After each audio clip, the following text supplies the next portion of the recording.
The sun is shining, birds are chirping, and students have returned. Slowly but surely, normalcy is returning to our college. And I'm happy to say this now includes our programs for choral contemplation for this term. I say all of this whilst a second wave of coronavirus has just begun in my home country, and anywhere I look, there's nothing but sense of helplessness, despair, and sadness. Therefore, it is in such times I feel all of us have no option but to find pockets of happiness and maximize the positive emotional energy we can extract from it. Pretend just for a moment, just for one moment, that that patch of positivity represents the majority of our experience. For me, that source is this college, and I hope for you too. We were last here together 13 months ago. Whilst most of you had the good fortune of going back home to your respective families, I was here, and I have witnessed firsthand complete desertion of Oxford, our college, and essentially every single person leaving the university. There were days when I could hear footsteps on the little Clarendon Street in the middle of the day. That was quite something for a street where you cannot even hear your friends talk if you are a few meters away from them. Because it was just so quiet in the strictest part of the lockdown that I couldn't even believe what was happening.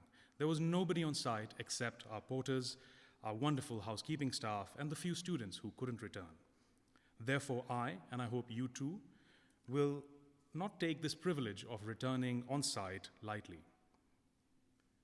Returning to a sense of normalcy and the ray of hope that it represents is an important one to keep hold of, and remember that at least in this country, we are very fortunate to be in a position to gather with each other. Now, I cannot start without thanking my colleague, our fantastic director of chapel music, Will Dawes, and several students who volunteered throughout the last year who enabled us to put together our virtual programs. Students stuck in different parts of the world sat in their rooms for hours and recorded and then re-recorded themselves to perfection, producing the lovely music that kept us going.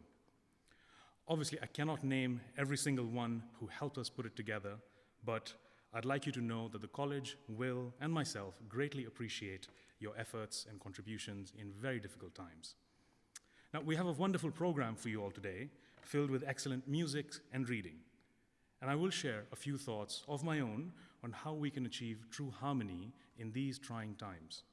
However, I cannot hand over to the choir for the first piece without recognizing the untimely departure of one of our very own, Justina Malchevska-Colton, who was a housekeeping supervisor in our college. To her husband, Marcin, and the young family she left behind, I'd like to say, we share your sorrow and you will remain part of the family forever. We are here for you if there's anything we can do to help you and support you in the transition. Now, on behalf of Teresa and Sven from her team, I will read out a few words. Justina was a very special woman who would also give to others. Justina was funny, bubbly, loved life, and was always smiling. In the housekeeping department, we shared stories about our family experiences and words of wisdom and what we wanted to achieve in future. Justina was wise about many things. She played a big part in the housekeeping department, and all the staff who worked with her miss her very dearly. Justina was respected by all staff members and academics in the college. She always had time to speak with students and comfort them when they needed help. We have planted a tree outside the housekeeping office, so not only will we remember her, but future generations of Somervillians will as well. She will be part of our story for good. When someone you love becomes a memory, the memory becomes a treasure. Our time is ticking, my friends. As you often hear me say, our time is limited, but we don't know the precise limits of it. Therefore, we have no option but to live our days with a conscious appreciation of the fragility of the human life, and live every day as if it were the only opportunity for us to create our lasting memory, to create our legacy. But today, let's hold on to the ray of hope that the return to this chapel, organizing our event together, represents, and enjoy the wonderful music the choir and the organ scholars have prepared. And if you'd be kind enough to give me your attention for a few more moments, my thoughts on how equanimity can help reach stable harmony in not just our community, but any community. Thank you.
A few lines from Ode to Youth by Adam Mickiewicz.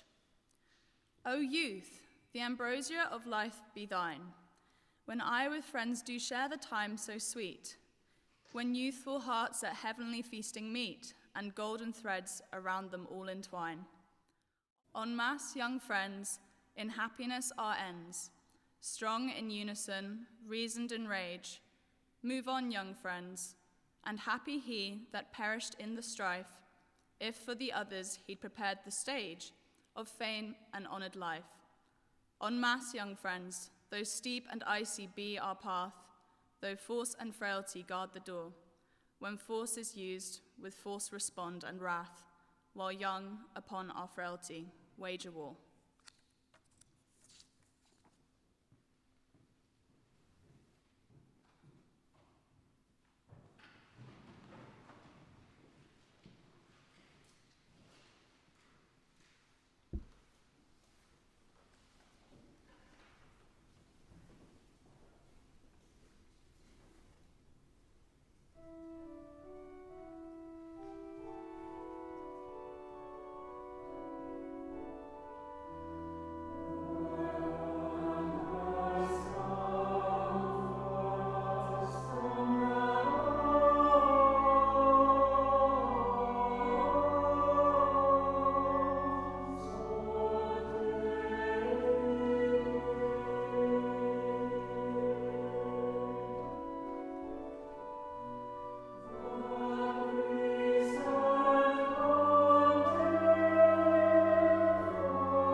Awake my soul and with the sun, Part 1, by Thomas Ken.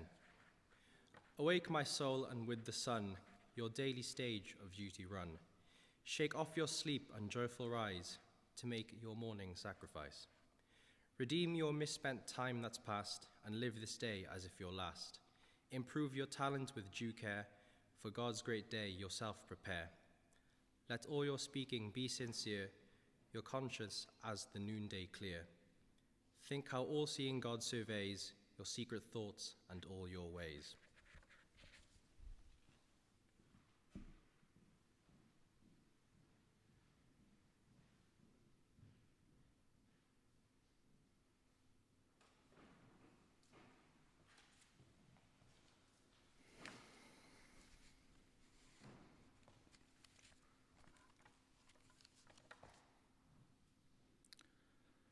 Commentators have recently drawn parallels between the ongoing pandemic and the year 1918 and proposed that once we reopen, this decade will resemble the roaring 20s of the last century. I beg to differ, and forgive me for that. As a recent publication in Financial History reminded me, but what about the Gilded Age? Which referred to the time in the US history spanning from roughly the end of the US Civil War through the very early 1900s, which Mark Twain and Charles Warner popularized in their novel, which described an era marked by economic progress which masked social problems and severe problems in society.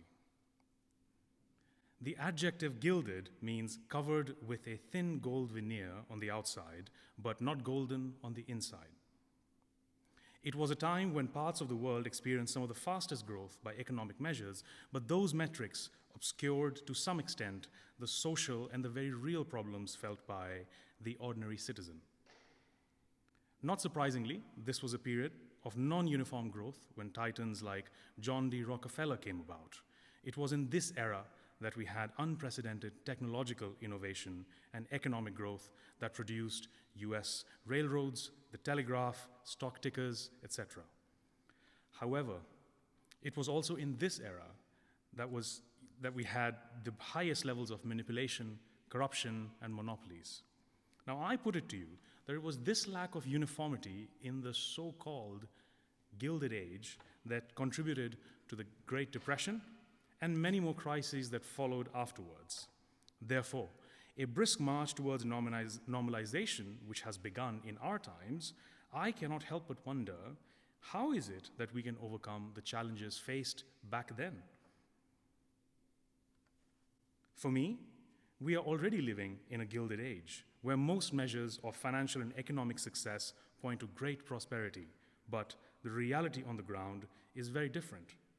Now, I may be wrong, I may be proven wrong, but let's entertain for a moment that it is the age we are living in, and it is what will continue for some years to come. Therefore, I'm here today to talk on the topic of communal equanimity in a Gilded Age. I do so specifically because, not just as Somervillians, but as members of a leading university with the privilege of working with unquestionably bright thinkers and doers, you all have an obligation, mark my words, obligation, not an option, an obligation to put your knowledge to use. It is no good to be in a state of constant acquisition and fail to deploy the resources, physical or intellectual, which have been acquired in the making of the work, which have been required to make a better place. Finishing from Somerville and not leaving a mark on the world would be the equivalent of the brave men and women of the special forces refusing to deploy when their help is most needed. Now, I'm not suggesting for a moment that you won't.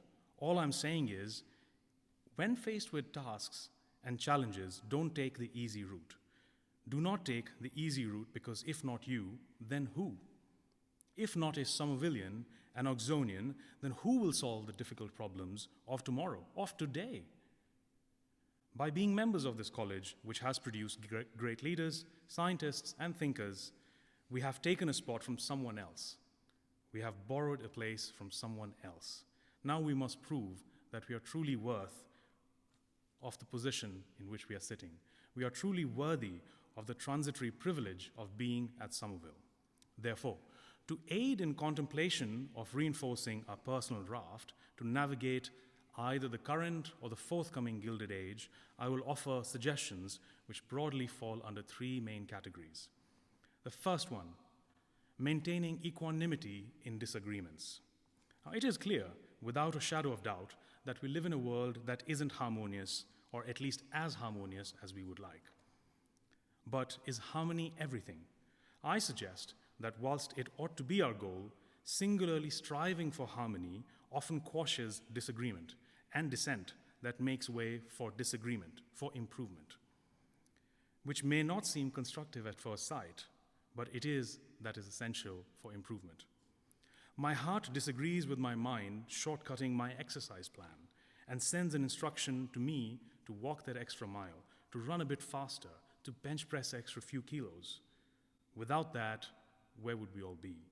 We are constantly in disagreement between our heart, mind, and our soul. Similarly, in life, governments improve policy, or so you'd hope, by listening to voices of dissent in public. Therefore, if we agree that disagreement is a necessary force of improvement, we ought to consider, have we been positively reacting to disagreements in our lives? Or have we been attaching a personal sense of self-worth with every position we hold in every disagreement we have? Now, our college consists of well-intentioned, humble, and exceptionally bright students and colleagues, fundamentally good people. Therefore, it is a reasonable assumption to make that if you find someone that you disagree with, it is not because there's a difference in values. It is a difference in opinions, in experiences, and essentially our expectations for the future. Perhaps it is the case that the points of information which makes my friends and learned colleagues disagree with me is simply outside the bounds of their experiences. I just have been unlucky or lucky to have lived through those experiences. Therefore, the only way we can overcome differences is by engaging in a discussion to understand what else might be at play here. Now, that's easier said than actually done. You might ask, why is that? Well, because in order to genuinely have a sincere discussion about what is it that makes us all disagree or makes two individuals disagree in any particular situation, we ought to be in a state of equanimity about the existence of a disagreement in the very first place. It is not a problem ever to have disagreements. Now, what do I mean by equanimity? It is being at inner peace with things being the way they are. It is about acting and not reacting. It is about seeing oneself in a detached form to the physical shape that we all see in the three-dimensional world. It is to see each other in the transcendental form as a soul, as a fellow soul, wearing the uniform of the physical body, much like we wear clothes to protect ourselves. Now, once we achieve that point, then we begin to see all our experiences that we are having in an experimental form. Everything seems as a state, action, reward situation, where each action taken in a state is leading to enhancement of our future actions, so we can accrue better rewards. Let's take an extreme example. Imagine yourself. You suddenly find yourself blindfolded in a dark room. There's no source of reference. There's no point of information other than your own feelings.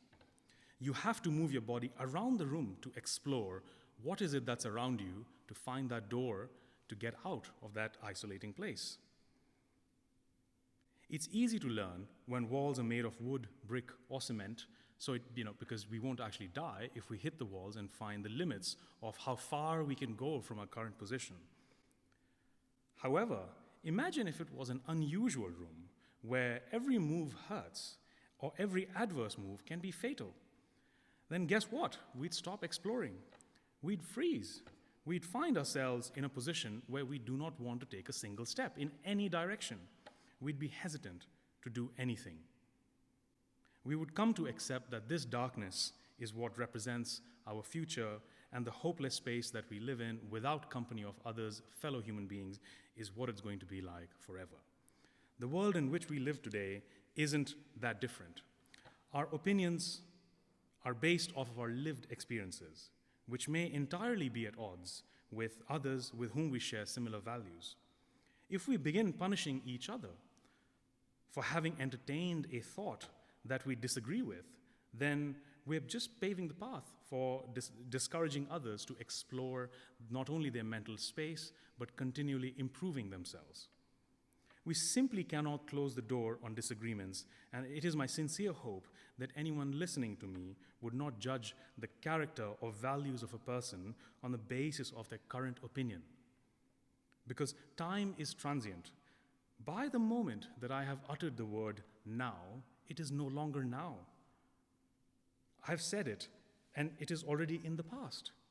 There is no point. You cannot capture what it means to be in this moment as of now. You can simply observe things the way they are and make adjustments about your positions as you go along. Now, we must particularly embrace anyone we disagree with and leave space for kinder discussions that will eventually pave way for either me or you to change the position that you hold. Sadly, nowadays, we seem to disagree in groups. So the feedback loop of sincerely holding an incorrect position is no longer fully realized because we are buffered by our social capital. And over time, it leads to partisan behaviors that eventually causes the kind of instabilities we are seeing in many countries around the world. My second point relates to the role of maintaining a high sense of personal morale. Now, until recently, church services, going to a temple, a mosque, were part and parcel of life. Whether you were religious or not, it was one of those things that you just do.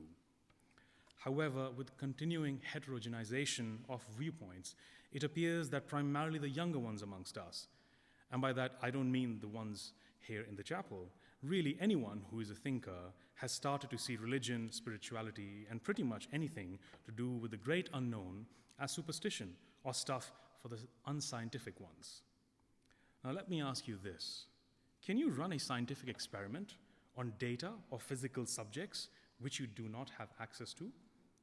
Let me now ask you this. Do you understand everything that there is about your physical being on this planet? I believe most of you would say no. There are many unknown things. We don't even understand death, which is the most certain thing in this world. And we can't even define consciousness in a robust way. So if we admit that science of our time can only take us so far, then there is something that we do not understand. Why then are we so quick to reject historical texts that have been passed on for generations and thousands of years?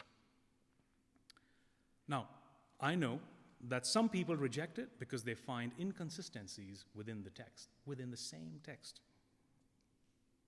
Others reject it because they don't like the preacher. They don't like the person communicating that message. Is that fair? Just because we don't like the messenger, we are not going to keep an open mind to primary texts? That seems a bit odd.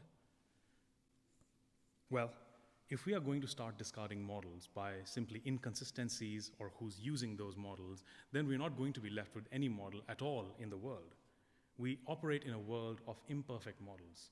If I didn't make a choice consciously and kept on looking for perfection, I will not make any decision in my life. It is a game of constant trial and error. Now, I still recall my days as a trader in the financial markets, fresh undergraduate, being asked to make decisions with sums of money I hadn't even seen ever before. And I still recall my line manager telling me, all models are wrong. Some are more wrong than the other at times, but would you rather walk into a dark room with a candle or wait until the full room is lit up? That was deeply profound, which didn't just help me professionally, but also in a very introspective way. Now, some models may seem wrong for a reason, because you aren't seeing the high dimensional space in which that data sits. Using this logic, I made my peace with the fact that yes, there does exist an ultimate truth which I don't have access to, and I find inconsistencies with many messengers of the said truth, but I will read them all to see what people have been believing, preaching, and passing on for thousands of years. Because if there's one thing I know, It's that I still haven't experienced everything that there is to experience. And with the greatest respect, neither have you. Therefore, I hope some of you would consider giving your introspective sides another shot and consider the possibility of the unknown. Why? Because if we do that, we'd find ourselves in groups where we can see comfort and feel comfortable and buffered in times when the going gets tough, when reason doesn't make sense. Now, before you think, oh, Monty's lost it, in this non-denominational chapel, he's basically asking us to daydream and willingly let others deceive us. I ask you this: have you ever tried to convince yourself that you're capable of doing things you've either consistently failed at or have never even tried? I'll run the fastest marathon. I'll make the best music. I'll write the next best thing after Shakespeare. If you can allow your heart to momentarily deceive your mind for material gains, then why can't you allow historical texts established thousands of years ago to engage your mind and evoke reactions in you so you can consider the possibility beyond your current point of reasoning? One might ask, well, why do I need to maintain then a sense of high morale? I can simply navigate the world with my knowledge, my powers of deductive reasoning, and open mind. Yes, that's possible. That certainly is possible. You can get far. But sometimes circumstances get so difficult that it's impossible to reason your way through it. And that is where my friends, what my friends in armed forces say works quite well. The power of struggling together as a community, realizing that we are in it together, not alone as individuals, but as a group. They have, in each regiments and battalions, they have their own songs which they're singing during drills, but also in times of peril, when they're stuck in positions they cannot recover from. As I'm sure this choir would know very well, singing evokes a reaction within ourselves that enables our minds to try different parameters to reattempt the same problem we've been trying to solve for a long period of time, which is not very different to how we train machine learning models in the engineering world, essentially iterating through a different set of parameters for the same model and architecture. Maintaining a high sense of morale in exceptionally trying times is no different to essentially trying different parameters. What we are trying to tell our own algorithm is to keep going, to try something different, but to not give up. What seems like an optimal best solution to a problem, for example, like accepting defeat or feeling helplessness or sadness, isn't what seems to be the terminal state once we entertain, just for a moment, allow our minds to entertain ourselves and consider something else that we haven't so far. But that requires effort, telling ourselves that we must keep trying.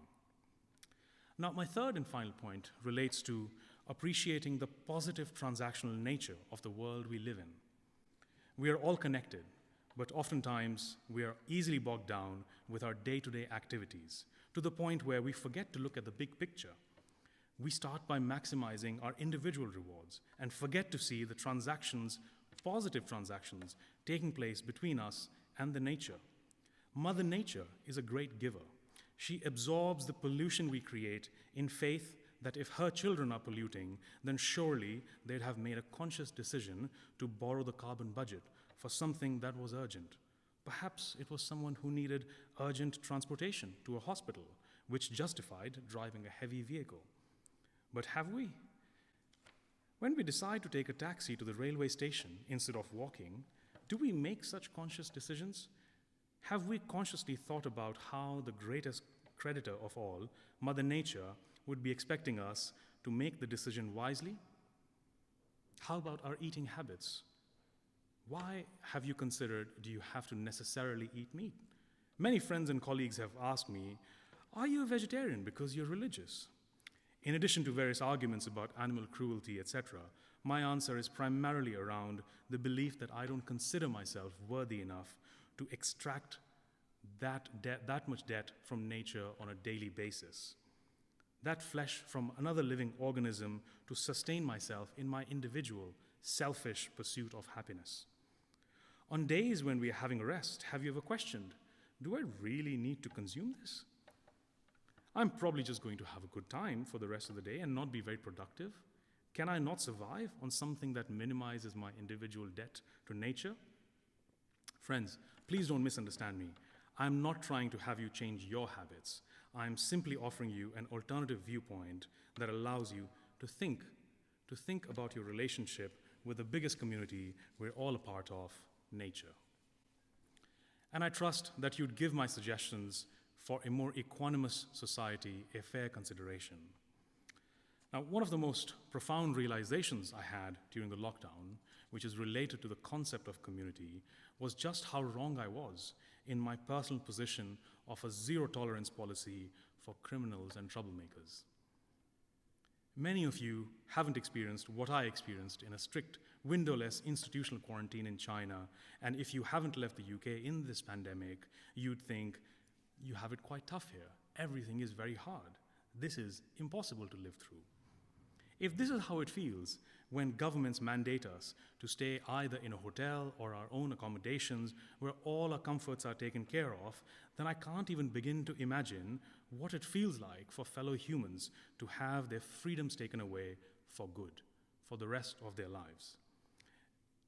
It is not that crime must not be punished, but I hope that the lockdown has made us all appreciate the value in taking away someone's freedom. And perhaps a Somervillian in the future will suggest a much more just and forgiving legal system that makes way for this realization. After all, no one is born a criminal. If circumstances and societies make one a criminal, then the society must fix too. We cannot take the cowardly route of handing out capital punishments because someone committed a crime. We must help our fellow humans get back into society. To conclude, to those of you who are finishing this year, this is your chapel director's 8-week notice that you are about to step out into a real world that will make you choose between the right and the convenient option. Make this term count. Train your mind to make hard choices. Let your training be tested. Don't look for the easy way out. Take up difficult conversations and tasks with utmost sincerity and prioritize achieving a long and equanimous society. With equanimity in disagreements, we can truly achieve stable harmony. If we simply focus on harmony, we will never achieve harmony. Somerville, full speed ahead. Thank you.